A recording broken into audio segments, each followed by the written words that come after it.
बिस्मिल्लाहिर्रहमानिर्रहीम। जिस तरह से आप जानते हैं कि फर्स्ट ईयर का रिजल्ट आया, खास तौर पर अगर सिर्फ एक गुजरांवाला की बात की जाए तो 38.5% मतलब के रिजल्ट आए। इतने बच्चे पास हुए, तकरीबन 1 लाख बच्चा यानी कि 62% बच्चे जो थे वो फेल हुए। मतलब कि इतना गंदा किस्म का रिजल्ट था बच्चों का।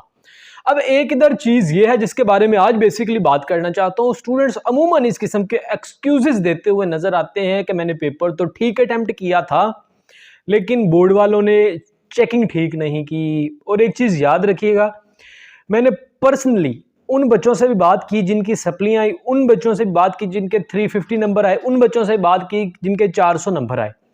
अब हर एक से पूछा कि यार तुम अगर ईमानदारी से बताओ, थोड़ा सा उनके साथ मतलब कि अटैचमेंट करके, अटैच हो के उनके साथ थोड़ी सी रेपो बिल्ड करके उनसे पूछा कि यार तुम रियली बताओ कि क्या तुम्हें लगता है कि बोर्ड वालों ने तुम्हारे साथ ज्यादती की, तो फिर वो बच्चा सच बताता कि नहीं, ऐसा बिल्कुल नहीं, मेरे साथ जो हुआ वो बिल्कुल ठीक हुआ।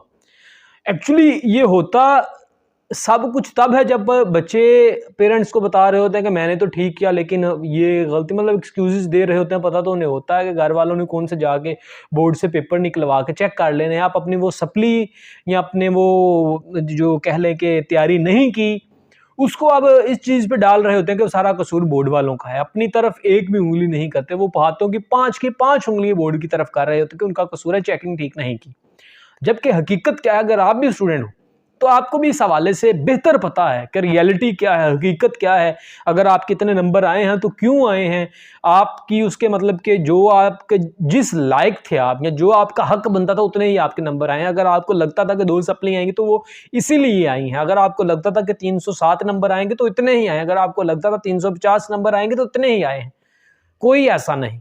अगर ऐसा हो तो फिर जिस बच्चे का 400 है उसका 200 क्यों नहीं आया, और जिसका 200 आया उसका 400 क्यों नहीं आया? ऐसा कतन नहीं।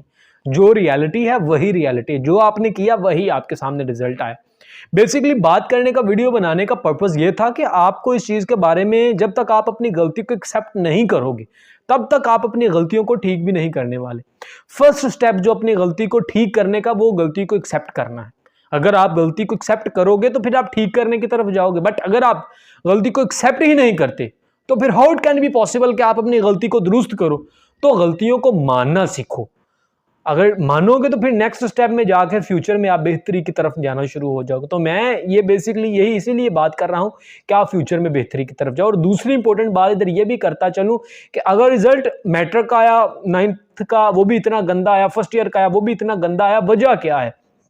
वजह मुझे जहां तक लगता है वो ये है कि आजकल स्टूडेंट्स खास तौर पर ज्यादा सोशल मीडिया में इन्वॉल्व हो चुके हैं। व्हाट्सएप पे चैट करते रहते हैं, टिकटॉक पे वीडियोस बनाते रहते हैं और उन लोगों को फॉलो करते हैं और ये सोचते हैं education is not important, just ये जो वायरल हो जाना डांस करके, वायरल हो जाना गानों पे वीडियोस बना के, वायरल हो जाना इस तरह की एक्टिविटीज करके, वायरल हो जाना चलते चलते हुए पीछे सॉन्ग लगाए जैसे मतलब कि दुनिया का बेहतरीन हीरो चल रहा है, इस तरह की वीडियोस बना के उन्हें लगता है कि हम वायरल हो जाएंगे। हमें स्टडी करने का कोई पर्पज नहीं, कोई मकसद नहीं।